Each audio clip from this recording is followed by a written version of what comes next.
ओम शांति। 27/9/2025 के बाबा के मधुर महावाक्य। 27 सितंबर 2025 के बाबा के मधुर महावाक्य। बाबा कहते मीठे बच्चे, तुम अभी सच्ची सच्ची पाठशाला में बैठे हो। ये सत्संग भी है। यहाँ तुम्हें सत्य बाप का संग मिला है जो पार लगा देता है। तुम अभी सच्ची सच्ची पाठशाला में बैठे हो। ये सत्संग भी है।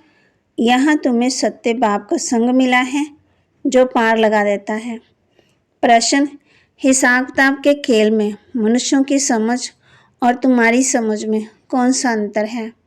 हिसाब किताब के खेल में मनुष्यों की समझ और तुम्हारी समझ में कौन सा अंतर है? उत्तर: मनुष्य समझते हैं ये दुख सुख खेल चलता है, ये दुख सुख सब परमात्मा ही देते हैं, और तुम बच्चे समझते हो कि ये हर एक के कर्मों का हिसाब का खेल है। बाप किसी को भी दुख नहीं देते, वह तो आते ही हैं सुख का रास्ता बताने।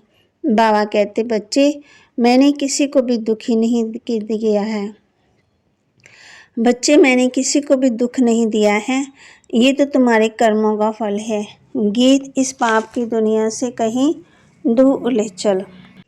धारणा के लिए मुख्य सार: सहनशीलता का गुण धारण कर माया के विघ्नों में पास होना है। अनेक आपदाएं आएंगी, अत्याचार होंगे, एक समय पर सहन करते, ऐसे समय पर सहन करते बाप की याद में रहना है, सच्ची कमाई करनी है। सहनशीलता का गुण धारण कर माया के विघ्नों में पास होना है। अनेक आपदाएं आएंगी, अत्याचार होंगे, ऐसे समय पर सहन करते बाप की याद में रहना है, सच्ची कमाई करनी है।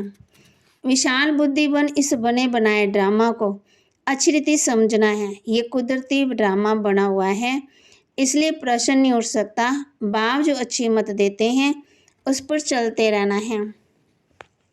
वरदान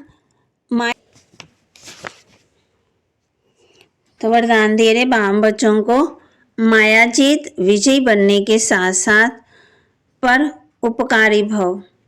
माया जीत विजयी बनने के साथ साथ पर उपकारी भव।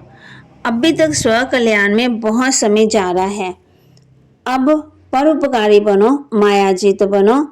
विजयी बनने के साथ साथ सर्व खजानों के विधाता बनो, अर्थात हर खजाने को कार्य में लगाओ। खुशी का खजाना, शांति का खजाना, शक्तियों का खजाना, ज्ञान का खजाना, गुणों का खजाना, सहयोग देने का खजाना बांटो और बढ़ाओ। जब अविविधाता बन की स्थिति का अनुभव करेंगे, अर्थात परोपकारी बनेंगे, तब अनेक जन्म विश्व राज्याधिकारी बनेंगे। स्लोगन: विश्व कल्याणकारी बनना है तो अपनी सर्व कमजोरियों को सदा काल के लिए विदाई दो। विश्व कल्याणकारी बनना है तो अपने सर्व कमजोरियों को सदा काल के लिए विदाई दो। अव्यक्त इशारे अब लगन की अग्नि को प्रज्वलित कर योग को ज्वाला रूप बनाओ। जैसे किला बांधा जाता है, जिससे प्रजा किले के अंदर सेफ रहते हैं। एक राजा के लिए कोठरी नहीं बनाते, किला बनाते हैं। आप सभी भी स्वयं के लिए, साथियों के लिए, अन्य आत्माओं के लिए ज्वाला रूप याद का किला बांधो। याद की शक्ति की ज्वाला हो तो हर आत्मा सेफ्टी का अनुभव करेगी। तो वहाँ ने कहा है, मीठे मीठे रूहानी बच्चों ने गीत सुना, किसको पुकारते हैं? बाप को। नई दुनिया फिर पुरानी जरूर बनेगी, फिर नई होगी, फिर पुरानी जरूर, पुरानी का विनाश होगा। तुमको तो खुशी होनी चाहिए ना कि तुम बस सच्ची सच्ची पाठशाला में बैठे हो। बाप कहते हैं, गुरु का द्वार अर्थात घर कहेंगे ना, नाटक खुलता है तो वहाँ जाकर बैठते हैं। माँ कहते हैं, तुम्हारा गुरुद्वारा मुक्ति जीवन मुक्ति धाम सतगुरु का द्वार है। सतगुरु का नाम क्या है? अकाल मूर्त। सतगुरु को अकाल मूर्त कहते हैं। वे आकर के मुक्ति जीवन मुक्ति द्वार खोलते हैं। अकाल मूर्त है ना, जिसको काल नहीं खा सकता है। एक एक शहर मनुष्यों से कितना भरा हुआ है। धनवान आदमी दुनिया का चक्कर लगाते ही परंतु यहाँ सारी दुनिया को कोई देख ना सके। हाँ, सतयुग में देख सकते हैं, क्योंकि सतयुग में है एक ही राज्य। बाप आते हैं सबको ले जाने। काल है ना, सिंध में कहते थे ये कौन सा काल है जो सबको भगा कर ले जाते हैं।